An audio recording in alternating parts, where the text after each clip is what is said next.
Hello family, happy first of the month. In this month of July, I will not be posting any Women Word Wednesday messages because I got a lot going on. So I will actually start a new series in August, the first Wednesday of August. But I hope everyone is doing well. I am walking and talking because I have 10,000 steps I need to get to today. Today is the first day of a 30-day challenge, walk in faith challenge, 10,000 steps a day, and it is hot. It is already 93 degrees, okay?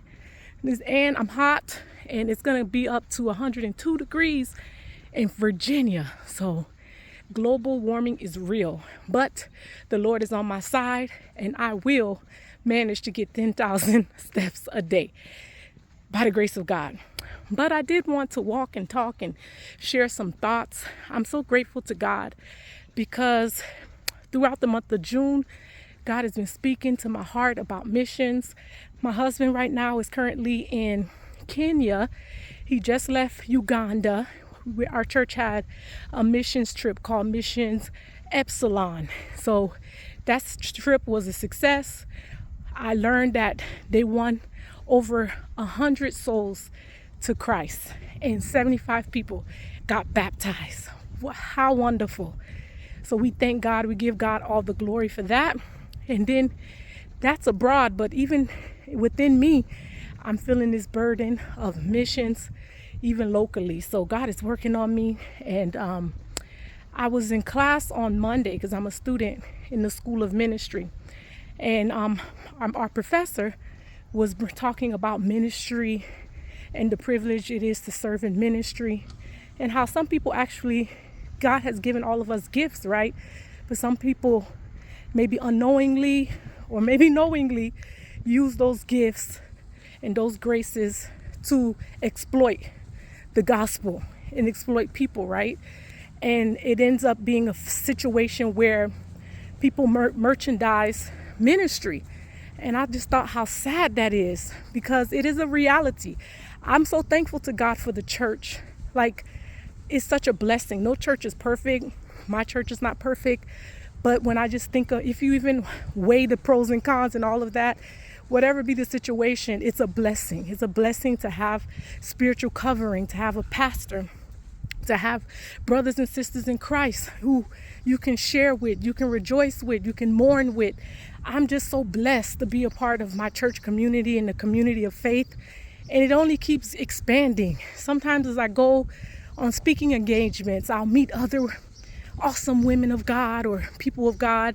And my heart is just so blessed to just find other people who has the same passion as me about God and God's people. So for me, I'm blessed, but I'm also saddened when I hear about people, men and women of God, who, they're thinking about the God of their stomachs more than the God who has sent them to serve. They either charge people when they have a speaking engagement, they may have a whole list of requirements, and it's really sad. And what I was learning in class is that, we should never charge anyone to minister. If someone is insisting and asking you as a minister to, how much can they give you? You can say, be led, whatever God leads on your heart to give, but never give a price. Never charge anyone to sing for God. Never charge anyone to preach for God. You would think that goes without saying. However, some of us have been taught wrong. We've seen other people in ministry doing these things and they've modeled those things. So we think it's normalized, right? It's normal and it's okay. But I was listening to a podcast yesterday, and this also broke my heart. It's a famous rapper that Lecrae, he does Christian rap music, and him and his guests were talking about, there's a absence, not a lot of spiritual fathers out there that they feel that they can trust, that would just pour into them and just only seek to help them grow, and not get something out of it. Maybe they want to be tagged to your platform, and so he was sharing how he thought he found a spiritual father, and he had shared everything with this man of God. And I mean, all the details of his life. And he's famous, right? So next thing you know, the man who was mentoring him told him, this could go a lot longer if you could add me to your payroll. And he was just so broken. When I heard that, I was like, oh God, how sad is that? Someone he trusted, someone he thought he found that he can open up and confide in, who's concerned about his growth. And apparently the man had those skills and had that grace because he was attracted to him for a reason. But the man's thinking about his own motivations in his own pockets and said, this could go a lot longer. Like this is therapy. And I need to pay you to pour into me. And that is so sad. So this is a reality. And I just heard that story yesterday. And this is going along with the things I've been hearing all week. So I just thank God for my spiritual parents. God has blessed me with 2 spiritual parents. And in the few years that I've known them, it's never been a thing about money. They have their own ministry. They're busy, but they seem to find time. They seem to care about me and about my growth and me becoming the woman of God that God has called me to be.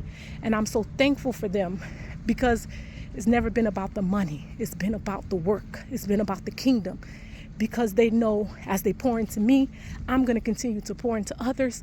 And this kingdom is going to be continued to expand for God's glory. So please don't be like that so-called spiritual father that disappointed this man of God, because once that happened, he was so broken. He had to question a lot of things, and he had to go on this journey, because I'm sure he was questioning his faith. But thank God he's back, and he understands it's not about man, we serve a God, a living God, a true God. And man may make a mistake. They may be concerned about their stomachs, from time to time. But I just want to encourage everyone to trust God. Even if you desire a spiritual parent and you haven't received one yet, you have a God. Trust him. He will give you everything you need at the right time. So I thank God for everything. I thank God for life, an abundant life that I found in him. So God bless you all, and I will see you all again in August, okay? The first Wednesday of August. Stay blessed, stay in your word, and I'll see you next time. Bye.